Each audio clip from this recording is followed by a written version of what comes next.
So if you look at section 214 of the Constitution, where the origin of the law that guides the operations of the police lies, and well, all the laws attached to these may give you some level of debate over what the police stands for and how it needs to operate. With this new idea of the federal government on decentralizing the police, does it mean decentralization mean state policing?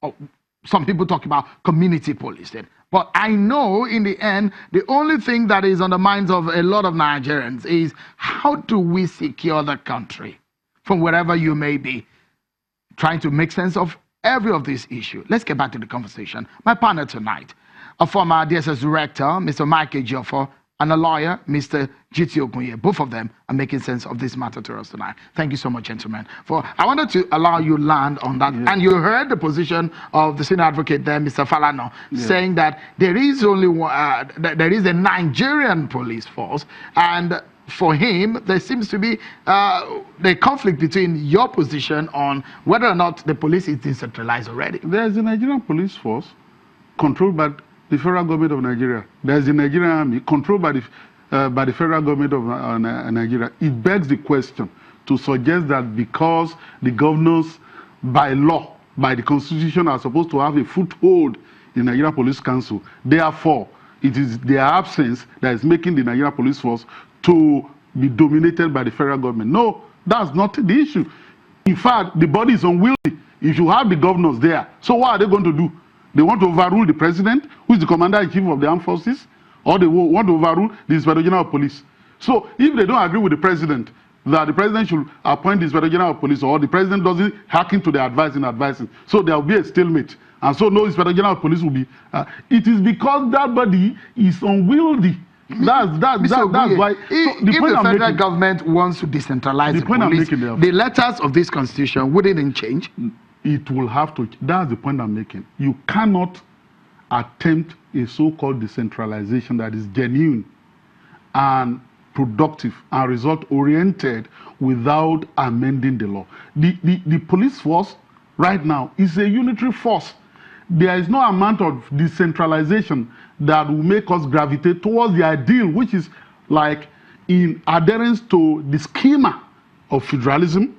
You have every state, every local government having its police authority. That's what federalism prescribes. I've had people argue, oh, if you allow a governor who is irascible, who is despotic to have a police and all that, people are not thinking. But a lot of so those who hold that, you know why they are point not of view, Mr. Ogunye, you know why they are not thinking. It's historical. No, you know why they are not thinking. If you want to establish, I've given serious thought to this. If you want to establish the police force at the state level, the governor will just be the appointer of the board, the police service board, which will be sourced from critical segment of the society.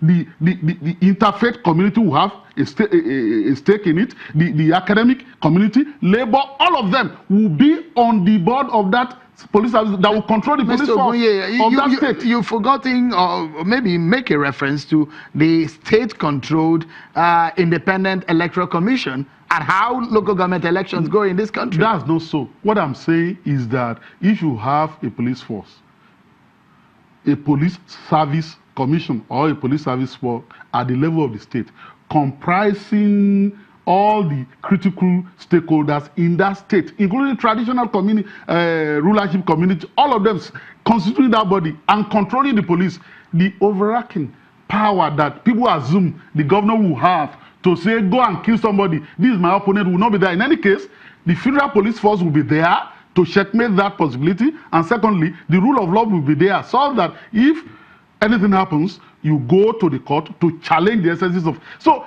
those who are arguing against state police on the ground that the governor will now be the new demons in town, they are not thinking. All right. Mr. Ejiofor, I mean, if you go to other federal states across the world, from the United States, even to South Africa, Canada, and some other states, there are layers of policing. Where did we get it wrong? And practically speaking, the decentralization, if we are thinking about it, where should we start from? Where we should start from is the National Assembly. See, we need to amend our constitution to accommodate the state police. That's the only way to go. If you are talking of decentralization, how is it going to operate? Sir, before it was decentralized, that's why you have Zone A, Zone B, Zone C. So they have decentralization are they talking about? So what decentralization are we going to talk about again?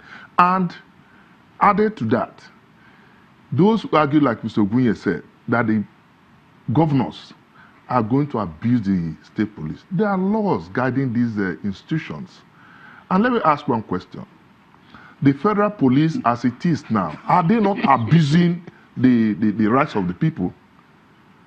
A situation where the police will escort 8 legislators in Benue to go and unseat 22 people. Those are allegations. They're not allegations. You watched it. Everybody saw it on television. No, that they were escorted is an allegation. Well, it's an allegation, but at least the police were there. Like what the SSS did, like you all observed too, is that one too an allegation? So the abuse must be there. That's why there is law. If anybody abuses the law, he'll be subjected to the law. And some of the people who have argued is historically, we've seen it in the country where, in the history of this country, where region leaders use the police under their authority in their own favor.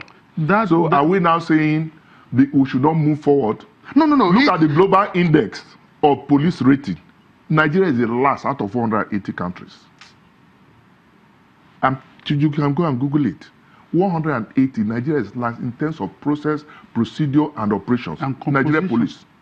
I mean, some people will say that intelligence is a major issue because if you look at from Benue to Taraba to Maiduguri, to the southeast of the country, they will tell you intelligence. Look, those who are saying that all politics, that's the cliche in town now, all politics is local. They are not agreeing that policing is local.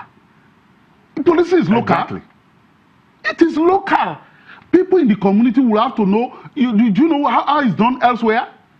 Retirees in England, all those old people, white hair people in England, on their street, they are the informants to the police. Exactly. If they see a stranger on the street, they know. If they see a new person come on the street, they know. Even they take their phone and say that there's somebody and all that.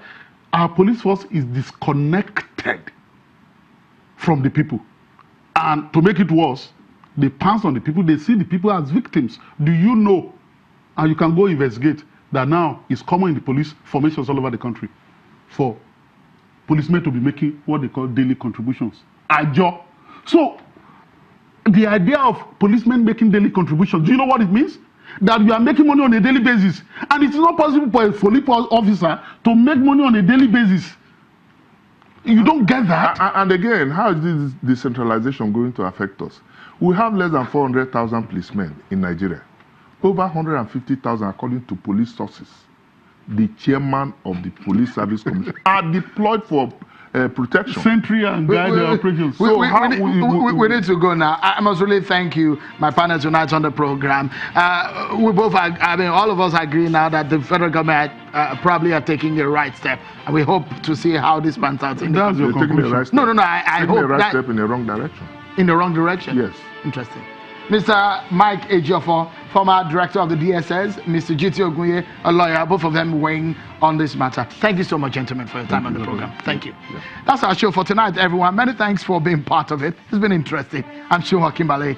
Bye-bye.